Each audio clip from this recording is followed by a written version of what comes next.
দেখো এখন দারুণ সাইজ কিন্তু জিওল মাছ কিন্তু কাটিং করা হচ্ছে আর কেটে দিচ্ছে কিন্তু প্রকাশ দা। দেখো সুন্দর করে কাটিং করা হচ্ছে এদিকে, একদম পানার তলার দেশি মাছ নাকি প্রকাশ দা?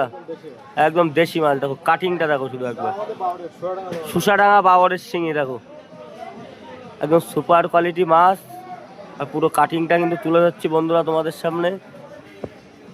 এই কিন্তু কাটিং হয়ে গেল দেখো, একদম তরতাজা শিঙি মাছ সুসাডাঙ্গা বাবরের।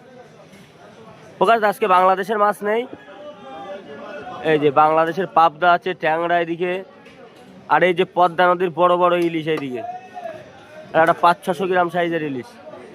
দেখো তেল দেখো শুধু একদম শিঙি মাছে। কাটো কাটো প্রকাশ দা, সুন্দর করে পিস করো। দেখো ধরা যাচ্ছে না কিন্তু এখনো জ্যান্ত।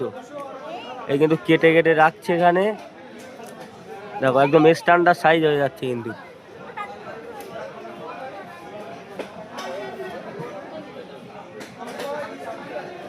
দেখো ব্যাক টু ব্যাক আর একটা চলে আসলো কিন্তু। ও কাটিং দেখো খুব একদম সুপার কোয়ালিটি কাটিং কিন্তু একদম। এই কাটিং হয়ে যাচ্ছে দেখো সুন্দর করে। প্রকাশ দা এই মাছটায় ক পিস হবে?